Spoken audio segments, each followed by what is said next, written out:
Hi grade 3s, my name is Jason Foles. I'm with the Peterborough County OPP. Hi grade 3s, my name is Constable Grant Eastwood with the Peterborough Police Service. Recently you've had firefighters into your classroom to talk about the Swim to Survive program. You learned all about swim buddies and swimming in appropriate places. That'd be a supervised beach or a swimming pool. Stay away from fast-moving water, deep ditches containing water, other places that you don't have supervision.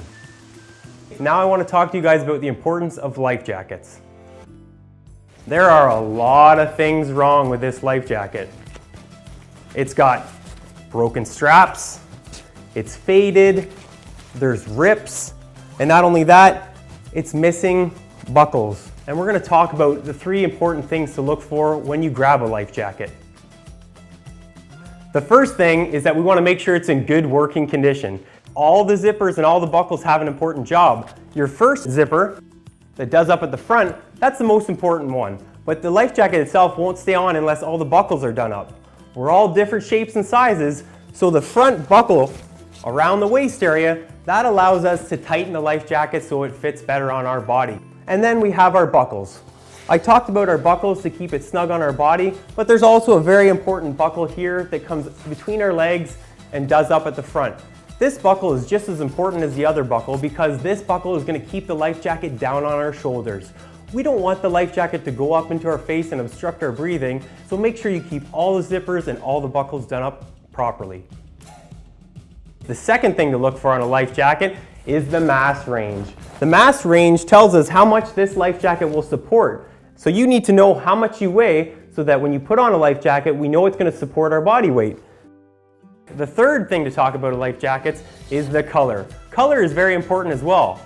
We all know water can be all different types of colors. It can look clear, muddy, green, or even black at night. So color is very important on a life jacket. Make sure you buy a nice bright color so that if you're in the water and you need help, you'll be easy to spot.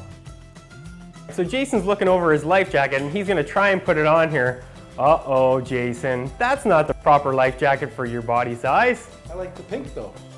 I know you like the color, but we want to make sure that you get a life jacket that fits you appropriately. So Jason, let's try this one on instead. That's better. We've checked the size and we made sure that this fits Jason appropriately. We want to make sure we do all the buckles up and all our zipper so that we know that the jacket will fit properly and it won't come off. I think we're good now. All right, Jason's got it on. He's got his zipper done up. He's tightened his buckles down. This is nice and snug on his body. It's not going to come off. Make sure when you put a life jacket on, you do all your zippers and all your buckles. A lot of people ask if they should wear a life jacket or not. And that's a good question, but I think everyone should wear a life jacket because I'm going to tell you a story about an Olympic level swimmer who got into an accident on the water one time. So this Olympic level swimmer was on a boat one day and that boat got into an accident and she actually fell down, bumped and hit her head and became unconscious and fell into the water. But luckily for her, she had her life jacket on and she was safe. That life jacket kept her afloat and people were able to retrieve her from the water and she was okay after. That's the thing with life jackets. They're there for that added safety net for you in case you get tired swimming, you get a cramp, or an emergency happens that you couldn't prepare for. So it's always good to have a life jacket. It's that extra safety net for your protection.